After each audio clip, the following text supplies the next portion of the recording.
27 budget request. I will try not to take up too much of your time with opening comments.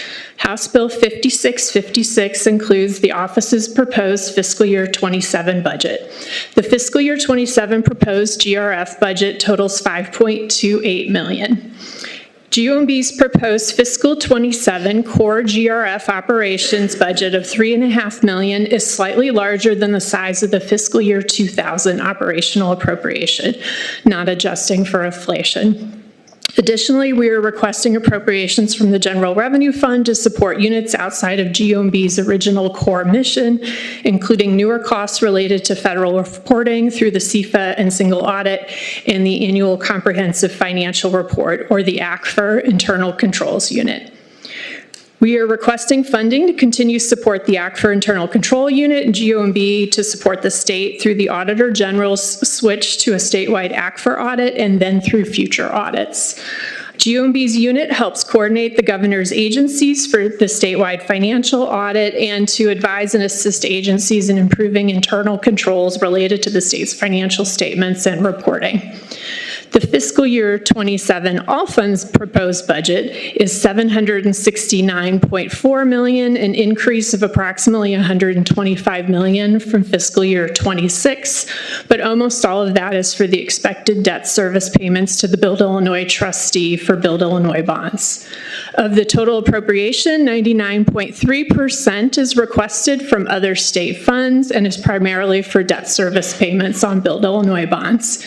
GOMB's request for fiscal year 27 debt service payments for Build Illinois bonds is $757.7 million. Thank you for your consideration of this appropriation request. We are happy to answer any questions. All right, thank you.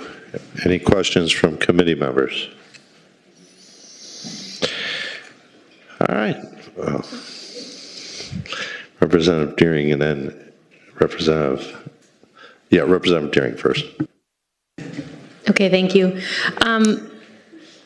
You're asking for about $125 million in Build Illinois bond funds for debt service. I assume this is for new capital expenditures? So that's the debt service payment, and it is the payment to the trustee, which the calculation is the 3.8% of the state sales tax collection under the statute, plus the certified transfers from the Capital Projects Fund. The monies come in from Sales Tax Fund and Capital Projects Fund and are deposited into the Build Illinois Bond Retirement and Interest Fund, and then we transfer it to the trustee for debt service payments. Okay, so I know legislators have previously been told there aren't enough capital funds to pay, for example, previously Rebuild Illinois projects in our districts, but we've got very large projects such as $500 million for the Quantum Campus and $500 million for Surplus to Success and site readiness programs. So how does your office prioritize capital projects? So capital projects are funded by bond authorization primarily, and so when appropriations are passed, there does also need to be corresponding bond authorization, which is an amendment either to the Build Illinois Bond Act or the General Obligation Bond Act. And so when there is bond authorization to support those appropriations, we try to move forward with the bond sales to then support the appropriations. So there has to kind of be all three: an appropriation, bond authorization, and then cash from a bond sale. And do those happen in real time throughout the year, as opposed to coming back to the legislature? Yeah, so we have, existing bond authorization that's passed by the legislature through substantive legislation. It's not in an appropriation bill. And then we then sell the bonds basically on a cash flow basis as projects are ready to move forward. So we just sold about $1.2 billion in general obligation bonds a couple weeks ago. We're going to be closing on that next week. And so we enter into the market 2, 3, 4 times a year, kind of depending on what's going on. Okay, thank you. Nothing further. Representative Myers-Barton.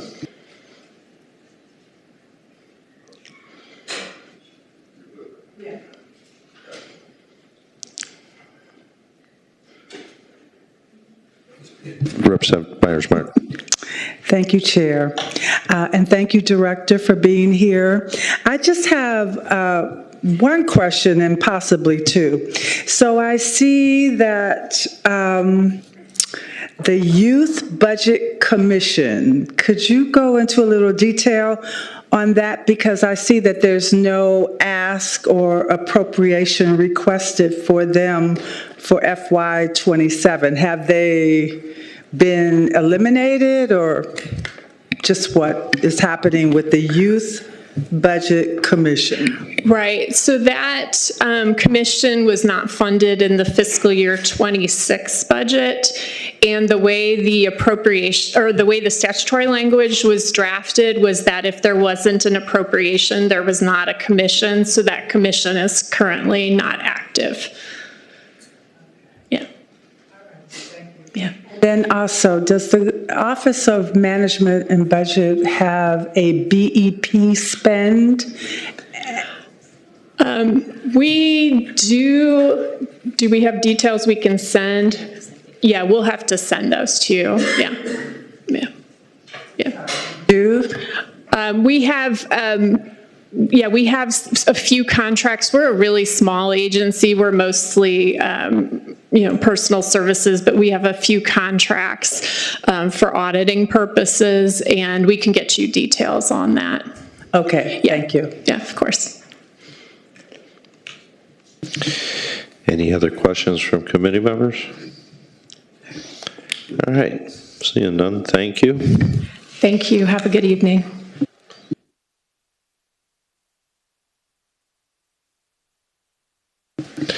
Next, we're going to move to the Court of Claims.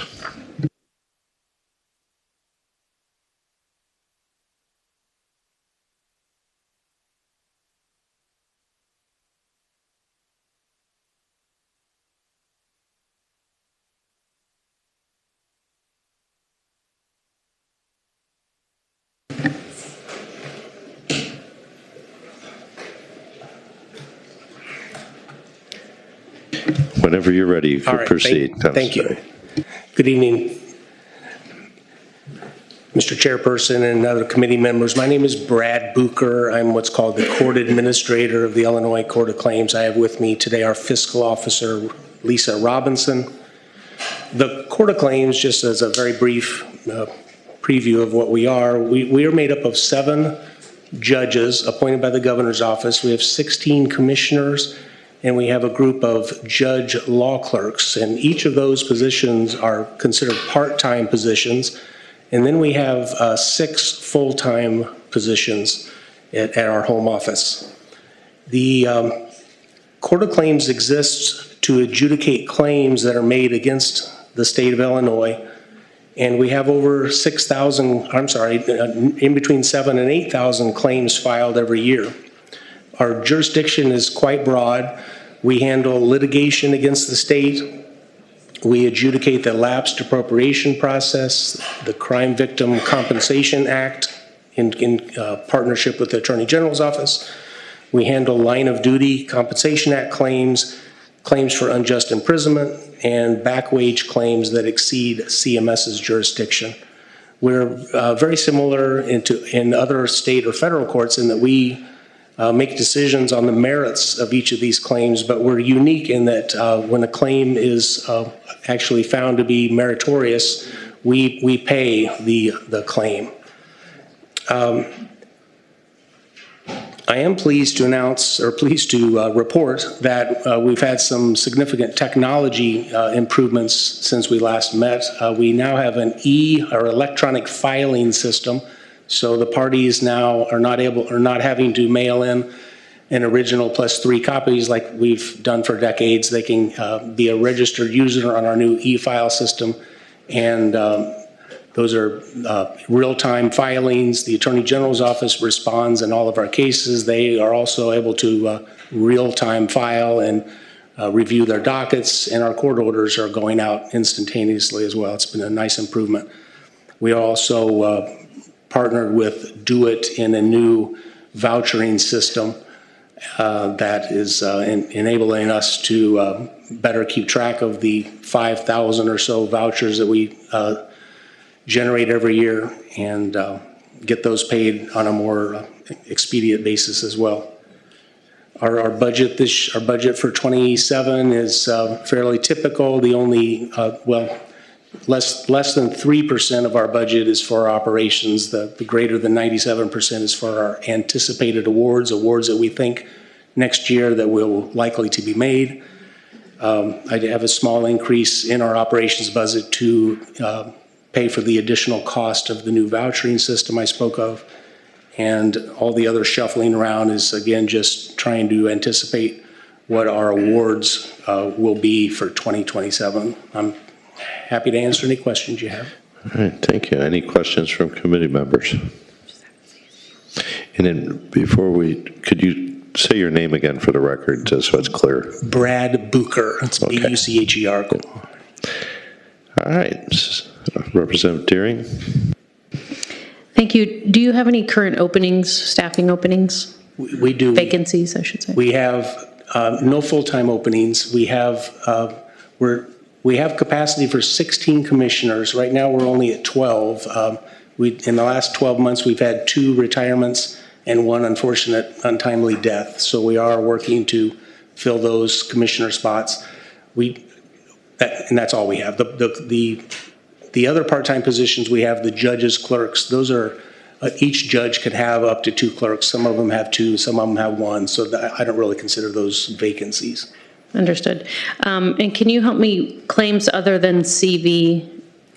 I don't know why it's labeled like that, but that's our big ticket item. That's where we are paying all of our lapsed appropriation claims, and we're paying personal injury claims, contract claims that are less than $50,000. We pay out of that fund. Okay, because you have about a 33% increase for fiscal year '27, and I think I heard you say you're trying to guesstimate where your payouts are going to be? Yes, we're always, everything we're doing is anticipatory when it comes to budget season, but the sole reason I've had to ask for that big increase in the claims other than crime victims is there's a component of our unjust imprisonment claims. If you're granted a certificate of innocence from a county court, county judge, there is right now a 3-tiered payment program based on how long a person was incarcerated. The max payout right now on those is just a little bit south of $300,000.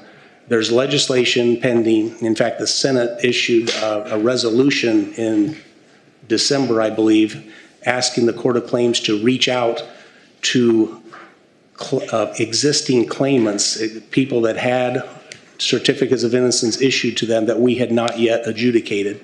And the Senate asked us to reach out and ask those people if they would like to put their case on hold until maybe the legislation changed, or go ahead and adjudicate the claim as is. And a dozen people have asked to have their case put on hold. And the difference between the current 3-tiered system and the new proposed, which is a $50,000 per year payout, just on those dozen cases, is nearly a $10 million difference between the old payout and the potential new payout. So that's the sole reason we've asked for more. Understood. Thank you. Sure. Representative Ness. Representative Hansen.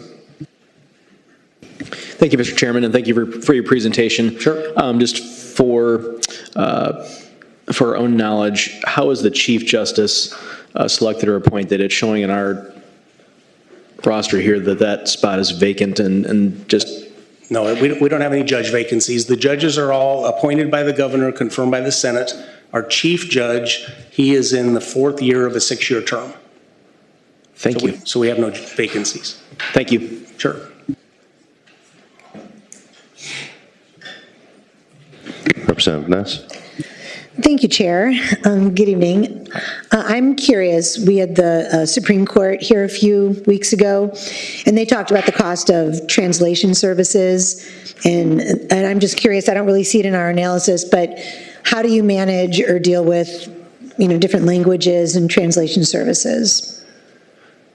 Well, we have, the Attorney General's office appears in every one of our cases. They defend every one of our cases. So if we go to hearing and we have a And we do use court reporters like the court reporters that just testified.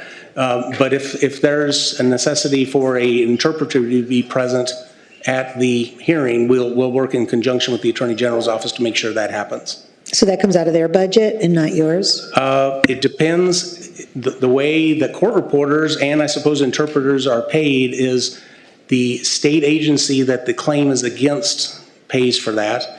There are a few instances where the court pays for that if it's really not involving an agency so much. An example would be a line of duty compensation act. If that has to go to a hearing, the Court of Claims would pay for those services.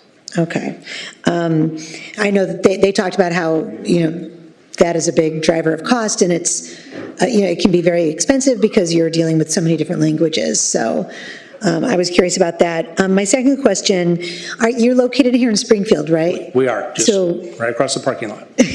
So do people, for hearings, are they done virtually, or do people travel here? Our commissioners are spread throughout the state for that exact reason, and we assign cases to them based on their region, based on where the parties are, where the claimant is coming from. Okay. So I assume you have more hearings in different parts of the state compared to others, just based on population and that sort of thing? Yes, and out of our 12 current commissioners, 7 of them are in the Chicago area. Okay.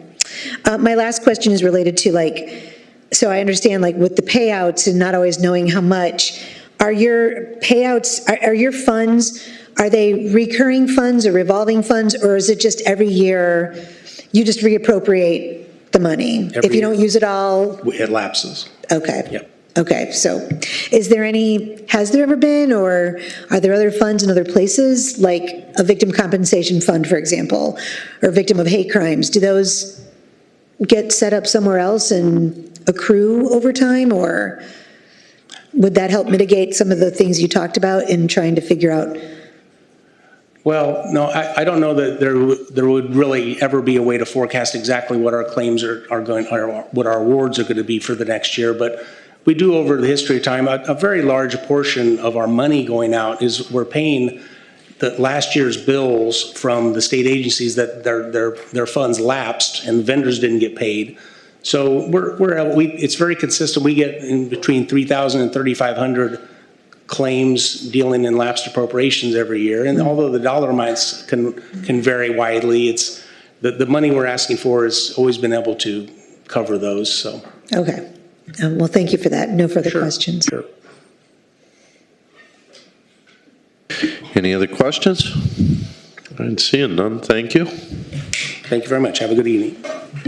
And what we'll do is we'll bring up the Illinois Arts Council, and then we'll also put Representative Ness in the chair.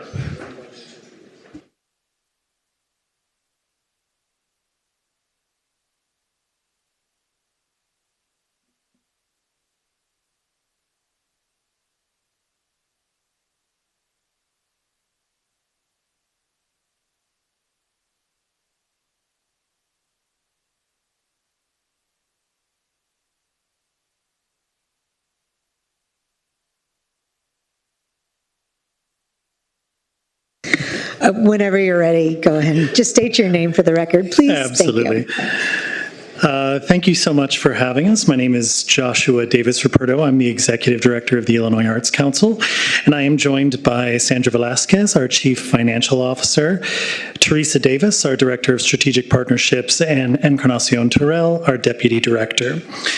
In the ISL forms before you, you'll see that the governor has recommended a straight across the board budget for the Illinois Arts Council for fiscal year 27, with over $18 million invested in communities across Illinois.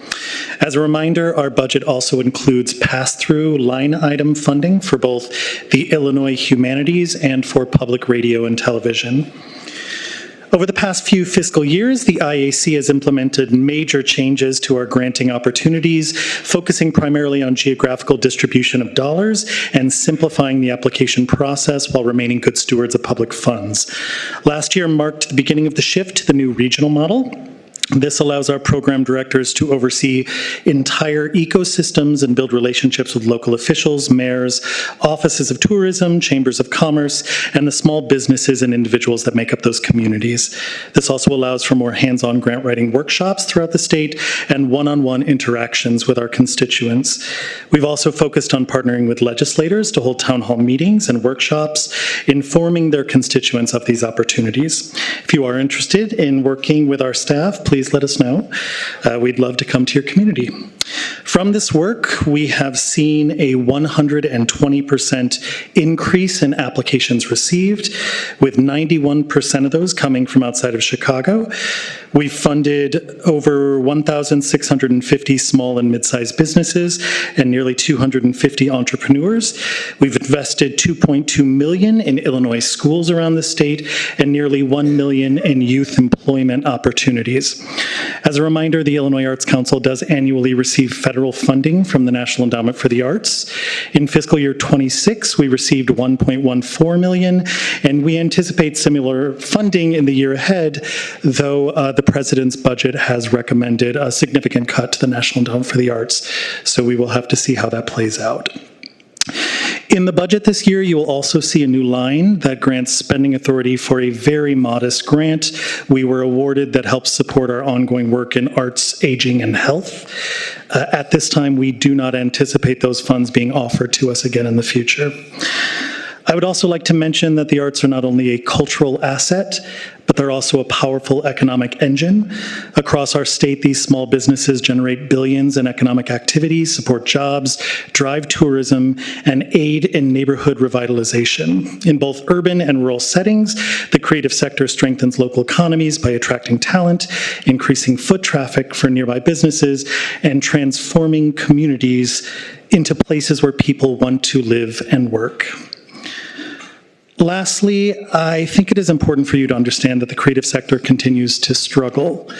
The uncertainty around federal funding and the fact that many foundations have been shifting focus from arts support to social justice work has created a level of difficulty for these small businesses that unfortunately many will be unable to navigate. With that happening, our application pool continues to grow while our funding level remains the same. This last year, as an example, our project support grant, which is an open deadline grant, meant to be available for a 7-month period, ran out of funds in just 6 days. So we are grateful to receive level funding in a difficult year, but please know that the need is out there for the sector.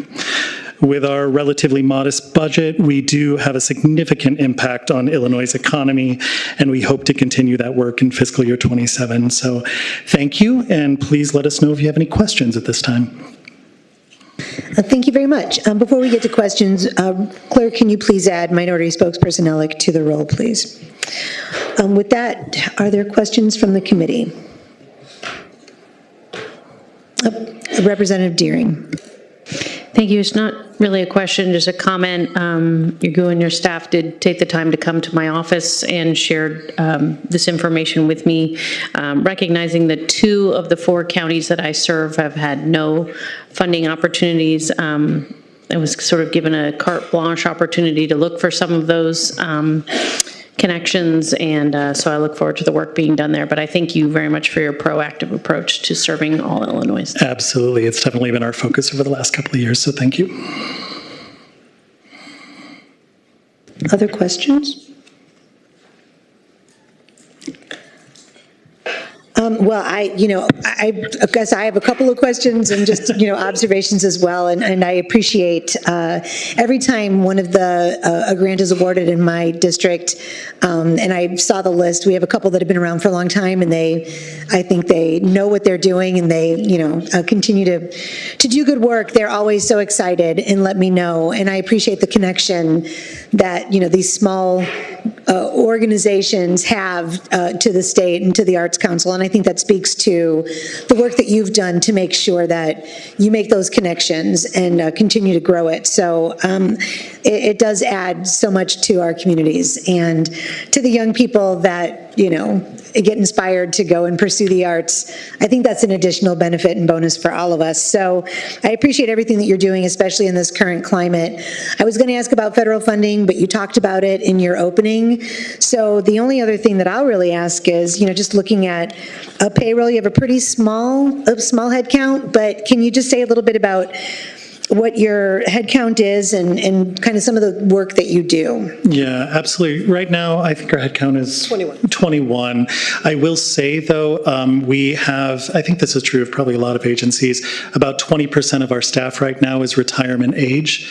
So we are anticipating some changes in the years ahead, and we're just making sure that we hold enough operational dollars to pay out those individuals when they do decide to retire. But we have a strong staff, a very passionate staff. We do a lot with little, and very proud of the work that we do. You do a lot, so thank you.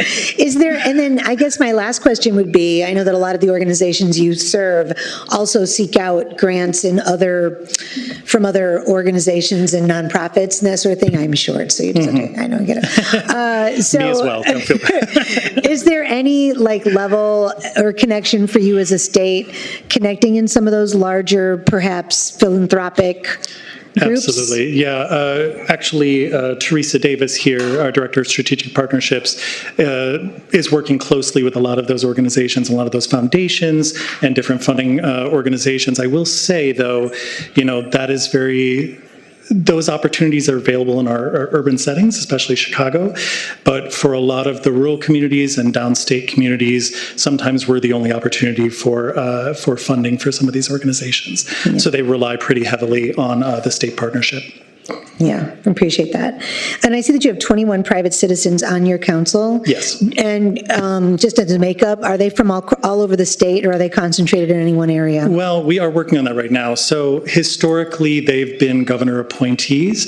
With the Pritzker administration, he's really been looking at getting some insight from us on what we need for the board, which has been really wonderful. So I've been focusing on geographical diversity again. So we're really looking at that regional model that we've created for the state and making sure there's representation statewide. So there's work to be done there, but definitely heading towards kind of a better, more diverse group.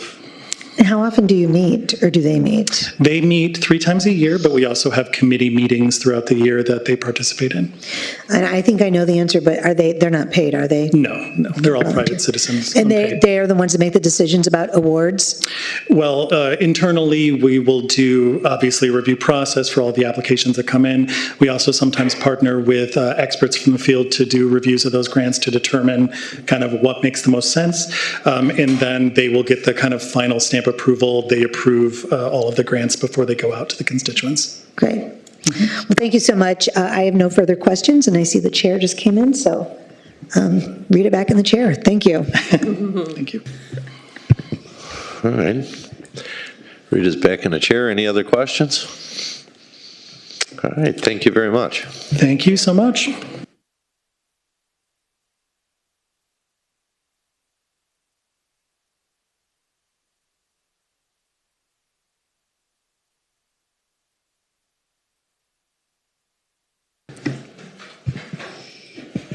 And next we'll do it.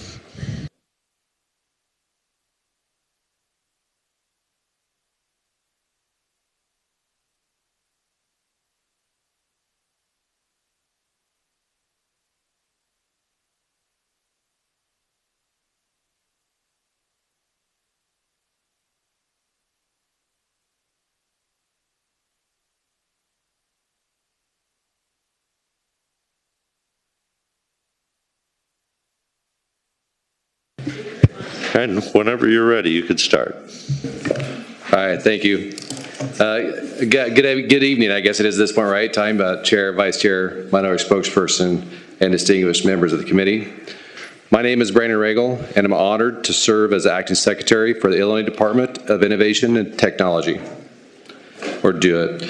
Joining me today are Chief Financial Officer Mary Fegans and Chief of Staff Jennifer Johnson, along with, as you can see, many additional members of our leadership team.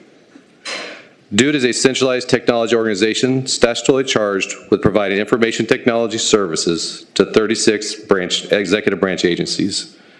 In addition, DO IT provides a range of technology services to more than 50 additional state entities, bringing our total number of state organizations we support to roughly 90. Technology underpins nearly every major program delivered by state government. DO IT supports nearly 2,000 software applications that power core operations across Illinois, including unemployment insurance, statewide revenue tax collection systems, and many of the digital platforms residents rely on to interact with state government. In addition, DO IT maintains more than 60,000 computing devices used by over 55,000 state employees and supports more than 100 state agency websites that residents depend on for essential government services. Centralizing technology services allows Illinois to operate more efficiently and securely. By negotiating enterprise contracts and standardizing platforms across agencies, the state can leverage its full purchasing power while strengthening cybersecurity protections. This model also enables DO IT to monitor threats across the state enterprise, implement consistent security controls, and coordinate rapid responses to cyber incidents that could impact multiple agencies and the sensitive data entrusted to the state of Illinois residents. Over the past year, DO IT partnered with agencies across state government to deliver several significant technology improvements that directly support Illinois residents. This work includes enhancements to the integrated eligibility system, supporting SNAP, TANF, and Medicaid programs. DO IT also modernized the Illinois Vital Records System used by the Illinois Department of Public Health for birth and death reporting, and launched a new guardian consent portal for the Department of Children and Family Services that processes approximately 80,000 requests per year. Looking ahead to fiscal year 27, our priorities remain focused on strengthening cybersecurity, modernizing critical technology systems, and continuing to mature DO IT as a state's enterprise technology service provider. DO IT's FY27 budget request totals $1.29 billion across all funds, representing a minimal increase of 3% from the FY26. Much of this funding supports enterprise services used across government every day, including infrastructure, telecommunications, cybersecurity, and statewide technology platforms. This request builds on the transition to a hybrid funding model that began in FY25 and with the support of the General Assembly, providing direct appropriations for certain enterprise services while maintaining transparency for agency cost. This approach reduces reliance on the client agency chargebacks, which historically created cash flow challenges for DO IT and resulted in prompt payment interest. The FY27 request advances this transition by shifting payroll cost for the DO staff embedded within client agencies to the Technology Management Revolving Fund directly to General Revenue Fund. To maintain budget neutrality, those amounts were removed from the other agencies' budgets. This adjustment streamlines payroll administration, reduces administration burden of chargebacks, improves DO IT's cash flow stability, and helps ensure vendors and employees are paid on time while avoiding unnecessary prompt payment interest. The FY27 request also includes $3 million to establish the foundation of responsible artificial intelligence adoption. This investment will allow DO IT to create a secure evaluation capabilities, develop enterprise guidance and safeguards, and ensure Illinois can safely leverage AI to improve services while protecting state systems and residents' data. Key components of the FY27 budget request include $681.7 million in appropriation authority for the Technology Management Revolving Fund, which is a decrease of $37.2 million from FY26. $184.4 million in capital appropriations supporting major IT projects such as electronic health records and ERP modernizations.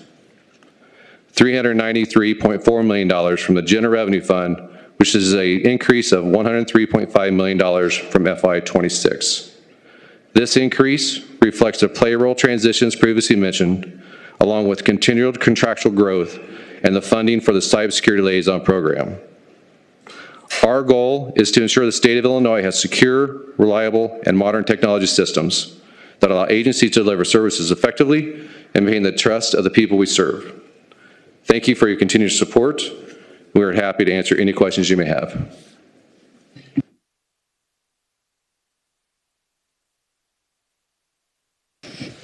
All right, thank you. Any questions from committee members? Was that Representative Velek? Good evening. It's about this time when you present your budget and we start talking about that we have moved